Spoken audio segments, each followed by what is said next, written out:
حازم شكله جه. دخل رويتر جوه عشان هي اللي هتفضحك. يلا فريدة يلا خش نلعب جوه شويه.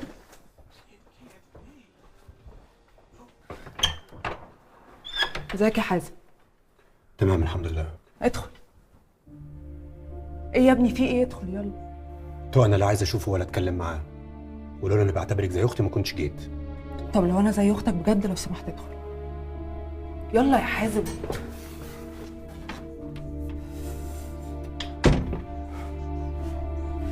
تشرب ايه يا حازم؟ مش عايز.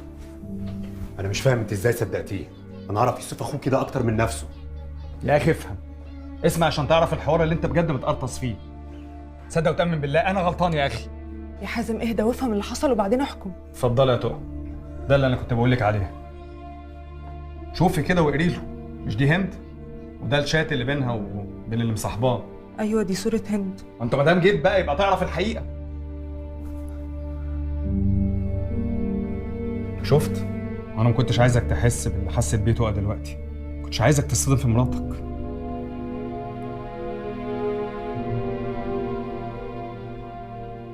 انت جبت الشات ده ازاي؟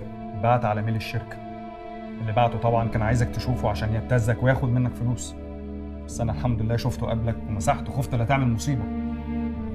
وبعدين لما رحت لك البيت كنت عارف ان الواد ده هناك. قلت هروح اضربه وعقل مراتك، مش عايز يحصل بينكم مشكله يا حازم. جيت انت بقى ومسكت فيا.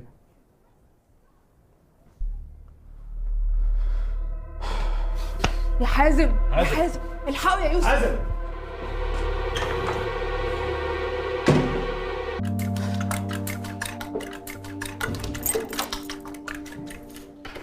ايه ده؟ ايه اللي جابك بسرعه كده؟ في حاجه حصلت ولا ايه؟ اسالك سؤال وترد عليا من غير كذب. خير يا حبيبي في ايه؟ تعرفي واحد اسمه سامح؟ لا معرفش، وكفايه شك بقى، خنقتني بجد. دي بقت عايشه تقلق. تعالي هنا بكلمك. ايه ده؟ بقول لك تعرفي حد اسمه سامح؟ معرفش. ما تعرفيش ولا ايه؟ بتخونيني يا هند. بتخونيني بعد كل اللي عملته معاكي ده. بعد كل اللي عملته معاكي بتخونيني. يا بنت الكلب بتخونيني. ها؟ ايه يا هند؟ قصرت معاكي فين انا؟ قومي كلميني. قصرت معاكي فين؟ ها؟ قصرت معاكي فين؟ يا حازم هي ده هتموت في ايدك. وريها يا يوسف، وريها الحاجات اللي وريتهاني. وريها. بتخونيني. انا هقول لك الحقيقه.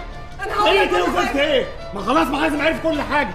سيبينا بقى نصلح. قصرت معاكي فين يا هند؟ يا اخي يلا يا اخي. بعد العمر ده كله يا اخي تعالوا معايا بقى. يا حيوان. يلا